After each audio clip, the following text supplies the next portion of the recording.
Hey, coffee drinkers, and welcome back to another episode of Coffee Not Tea. It's your girl, Miss K Legacy, on the internet. And like always, we are brewing cups of love and light, picking all of your insights and edifying your spirit right.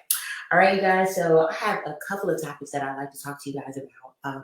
But first, I'd like to share something that's been on my heart for about the past week, and I just feel led to share it with my coffee drinkers. So over the past week, I've just been considering, and it's been in my spirit, how beautiful of a salutation is. Hello, woman of God, or hello, beautiful woman of God.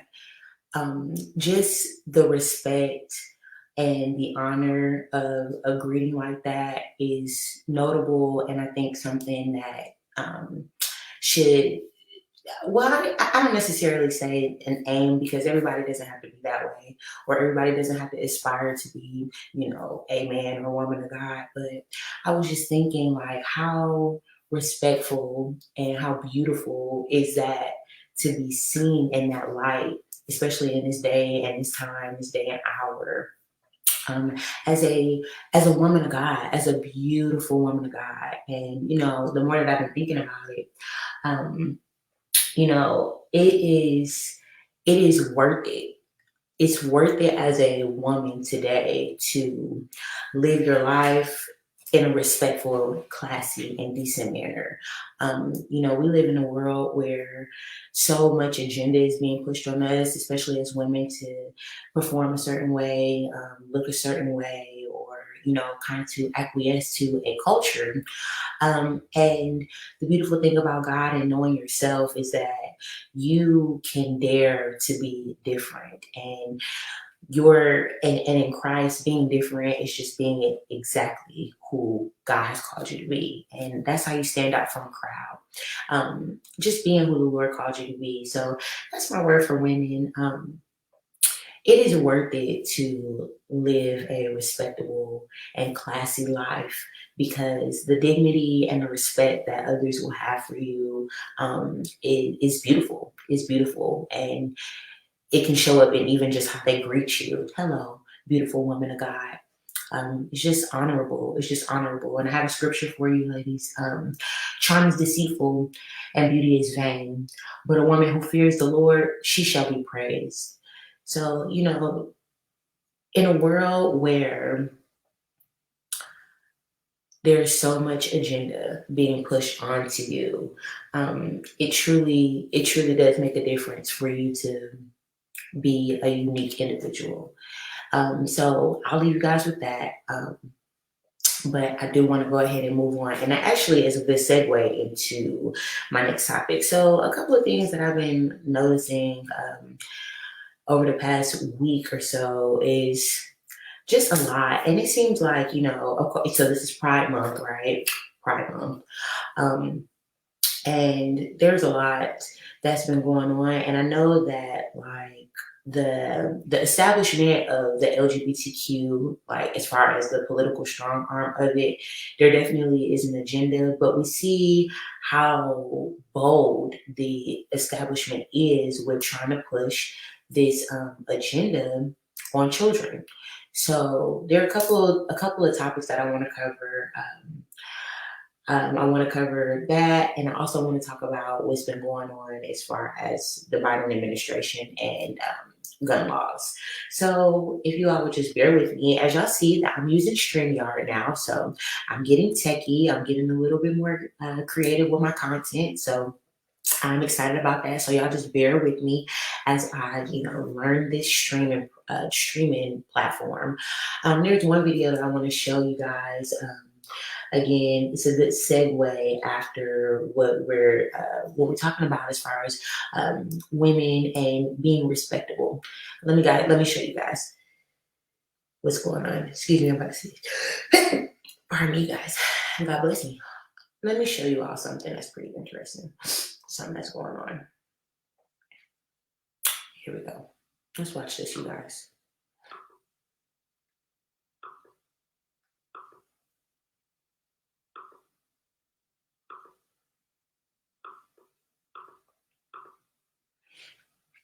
Oh, of course. Of course, when we start to stream on a new platform, I had some technical issues. Okay, well, give me 1 second, you guys. Let me fix that real quick. Y'all bear with me. I'm telling y'all, if y'all just bear with me and y'all just be patient with me, look, this girl about to go. Y'all like my hair though? It's giving bob, but it is a little bit longer. Yes, yes. Okay, here we go. Here we go. I want to show you all something. In a world of women who perform like this, what sort of woman do you want to be? Here we go. Check this out, you guys.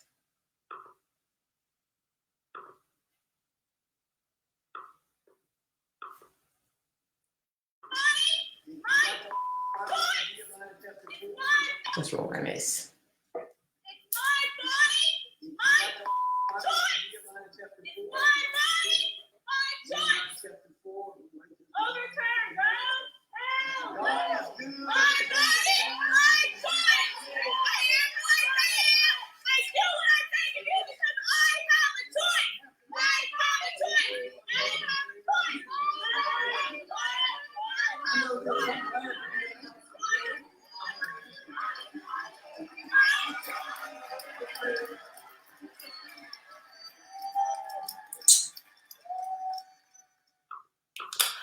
So, you guys, that took place at Joel Oseen's church out here in Texas called Lakewood. So, you saw the young ladies protesting Roe versus Wade.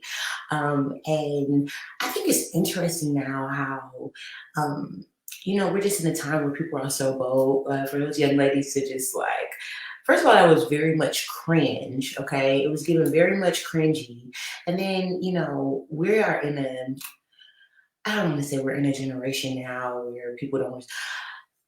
The agenda is so out in the open right now that I do feel like that is consuming people who are unaware. And, those sorts of displays are from people who think that they're doing something righteous. And it's weird because those same sort of people who ascribe to um, my body, my choice, which is not really the truth, of course, these are the same people who, are so-called devastated when children are slain at elementary school. Elementary students are slain at school. So they're outraged about, murder outside the womb, but for them it's okay to murder inside the womb. And I think that display that we just saw is accurate for just the far out disillusioned the disillusionment of these people who support I don't want to say support abortion because I think that there are a lot of people who are on the fence because they do feel like it's a touchy subject. For me, I'm pro-life, and I choose to be pro-life because I see that the world's approach to abortion is much more callous than we know, than we understand. And when I got into the realm of politics and I realized that this was really just more like a cold, people had a really cold approach to it. I knew that I wanted to be pro-life because I'm all for babies being born, especially my husband likes to say the chocolate community, so chocolate Americans. I'm all for our children being born, and we actually account for um, like I want to say like the majority of abortion in this country. We're 4 times more likely as chocolate women to abort our children than the white community. And, people will say, oh, well, that's not important, but it is when we are a minority. And that's also a reason why we remain a minority because we continue to abort our children at that rate. And I believe that a lot of the agenda is to push, population control, especially in our community. So they say abortion is healthcare. Abortion clinics are riddled through our communities, our lower income communities, because it is, a tool to control the chocolate community here in America. So uh, I think that the displays are getting more and more disgusting, if you will, especially for them to, and then, for them to take that stance in the house of God, it helps you to understand that this is about spiritual warfare. This is about spiritual warfare. I expose the politics on my channel I expose the politics on my channel, on my profile, because I live in the spirit, and as a soldier of Christ, I think it's important to expose these things. And there's a reason why these spirits and these people manifest in the church, because it's really not about my body, my choice, stand up for women's rights. It's really about coming against uh, the sovereignty and the justice. Well, yeah, justice, the sovereignty and the majesty of God and the sanctity of life. And these people go to the church because the war is on the souls. That's why at the church, because the war is on the souls, even in the womb. Don't the word say that even in your womb, even in your mother's womb, I knew you? Before I needed you in your mother's womb, I knew you. The war is for the souls, and that's why we see all these wicked manifestations coming to pass. So I wanted to show you guys that as a good segue from the first message that I shared with you all. Women, choose what sort of woman you want to be. Choose what sort of woman you want to be. Again, that greeting, hello, beautiful woman of God. Hello, woman of God. It's respectful. It's respectful. Those young ladies who just did that display, they won't be respected. They'll be mocked. And if anything, they just made a case for people who were on the fence and they see, oh, wow, these people are really, really kind of nuts. Okay. So I wanted to show you guys that because that's recent news. And there's also something else that I want to show you guys that was in I guess rotation in the media this week or this past week. Check this out, you guys. I'm sure you guys, maybe some of y'all have seen this. Check this out.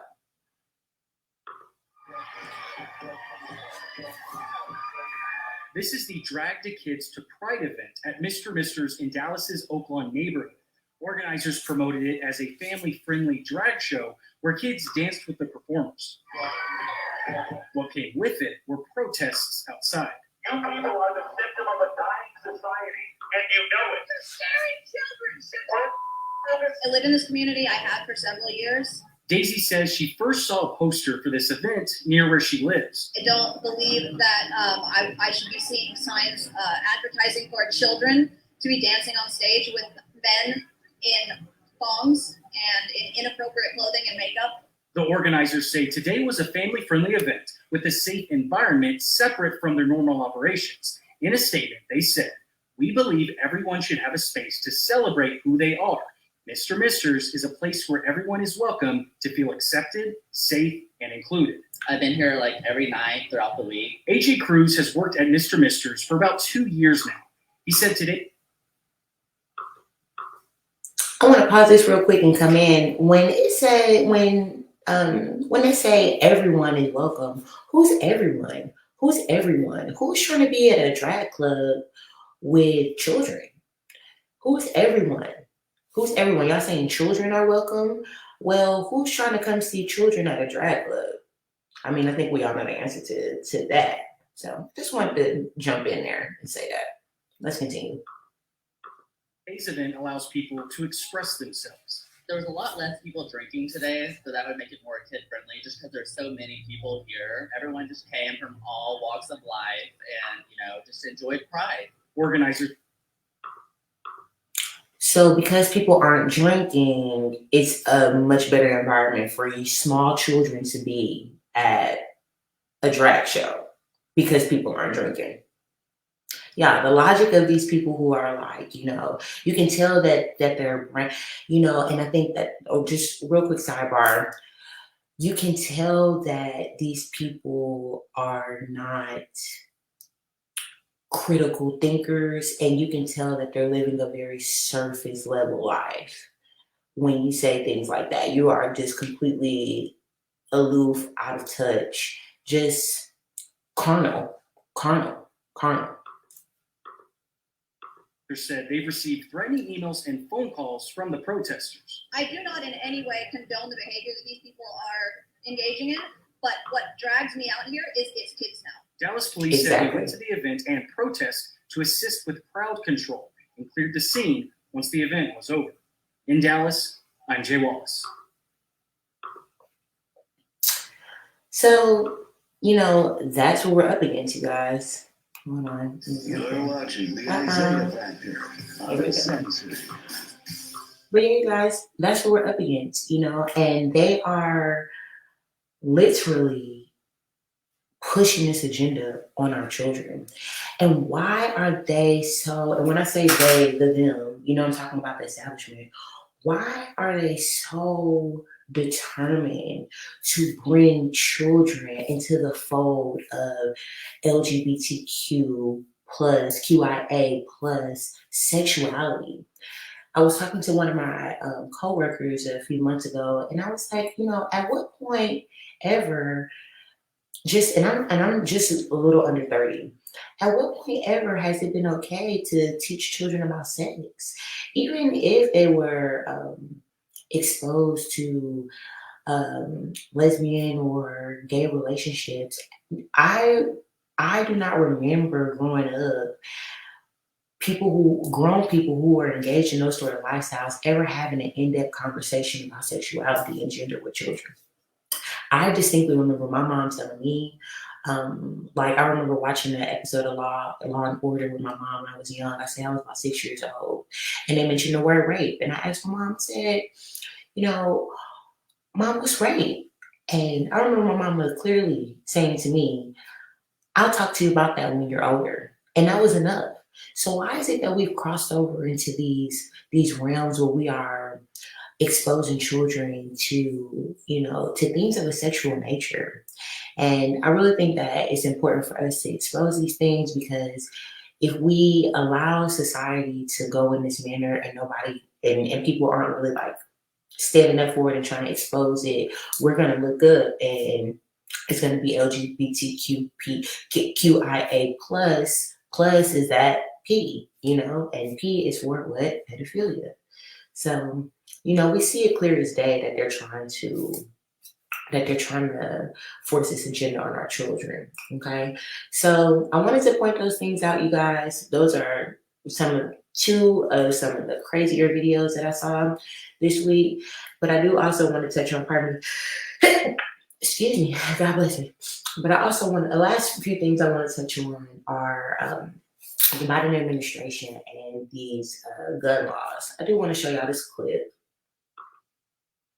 I'm pretty sure that I've seen this already. This is President Joe Biden. I want y'all to check this out real quick. So the idea of these high-caliber weapons is that there is simply no rational basis for it in terms of if it's about self-protection, hunting. Remember, the Constitution That's one right. bullet, X-ray, who said a 22 caliber bullet will lodge in the lung, and we can probably get it out, maybe able to get it and save the life.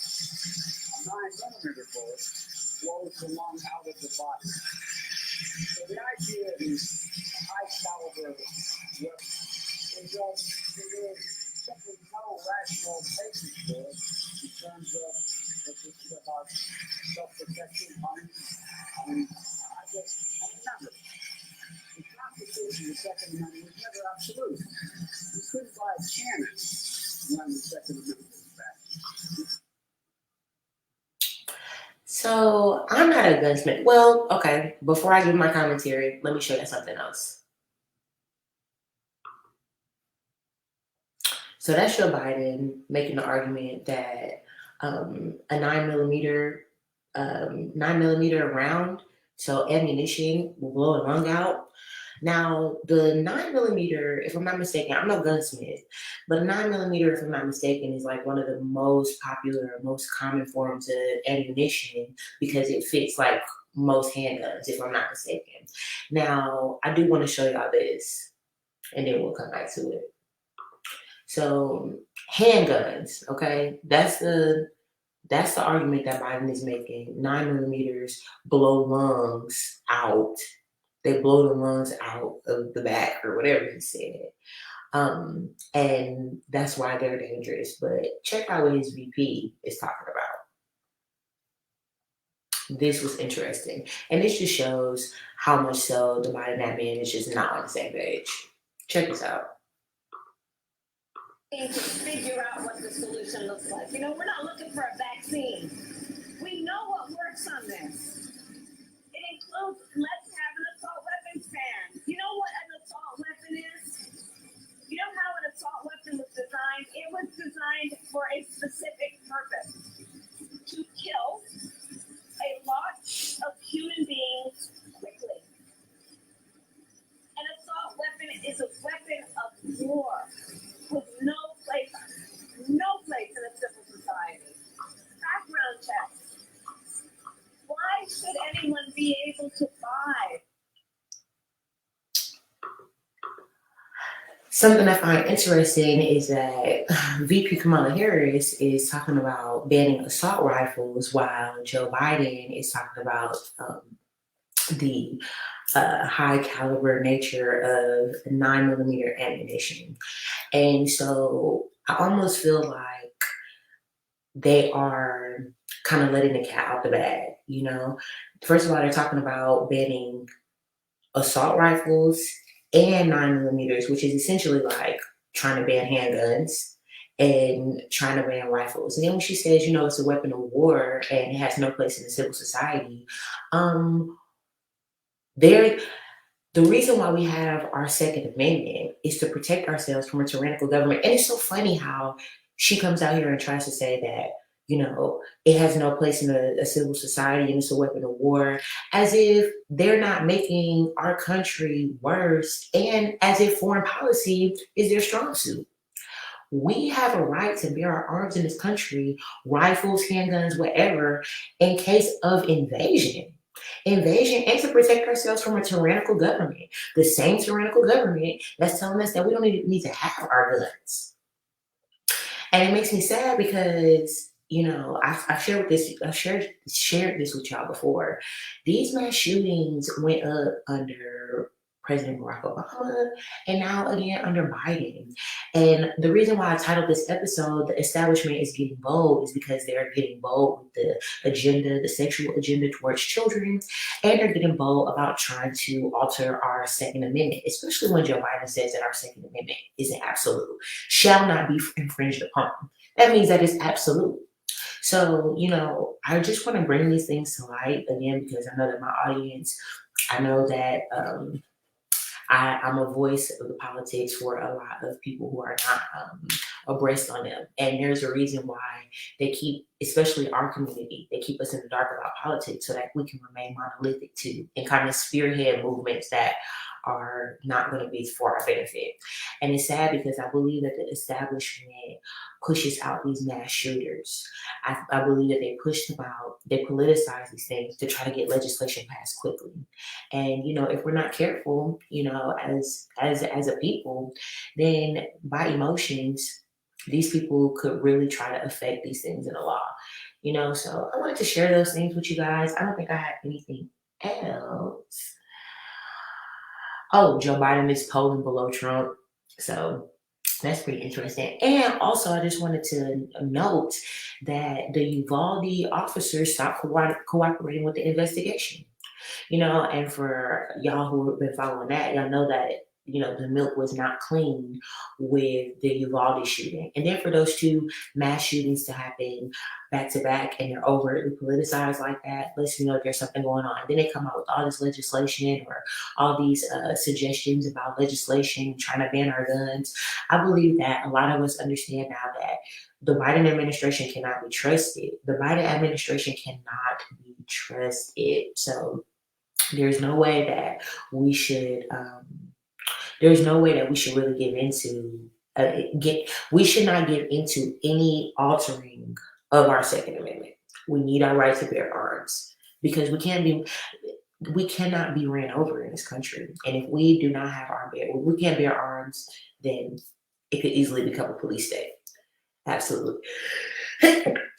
Sorry, you guys, I got the sniffles. But that's all I wanted to share with you guys. Oh, last thing I want to share. because this is kind of funny. This is kind of funny. It's not funny, but it is kind of funny. I want to share this with you guys because Biden out here talking about banning 9mm or ban 9mm ammunition. And look at what's going on with Hunter Biden. As of, I want to say today. Check this out. That's a nude Hunter Biden, okay? The laptop from what? Exactly. Let's see. Here, put some music on. An illegal gun.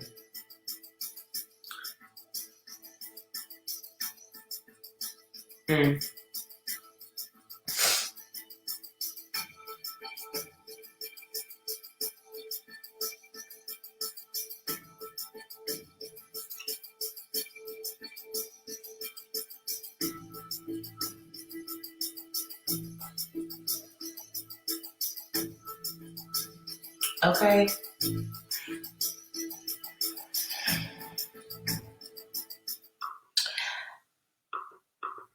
But according to Kamala Harris, we know what works on this. And Joe Biden's out there talking about gun laws. Your own son got an illegal handgun. Like, come on. And then, like, we know that gun laws will hurt law-abiding citizens. Criminals who want to get guns and kill, they're going to still get guns and kills. And we can see that evidence in Chicago. And I mean, of course, we have more, but I always just want to go to Chicago because I do want to shine light on how much of a horrible mayor Lori Lightfoot is. And, you know, these Democrats, they keep coming out talking about gun laws this, gun laws that. Only people that's going to hurt are law-abiding American citizens. Do not give up your guns, you guys. So that's going to be a wrap on this episode. I'm going to kind of decide how I want to go about it. You know, I'm always telling you guys that I'm working on being consistent, but y'all see that I'm getting a little bit more acclimated to the content creating. So I think I'll go live every now and then maybe I'll post videos every now and then. So y'all just bear with me again, and I'm excited to climb this ladder with you guys. So y'all be blessed, and you guys know that I love you. And I will have another cup of coffee with y'all soon. All right. Love y'all. Be blessed.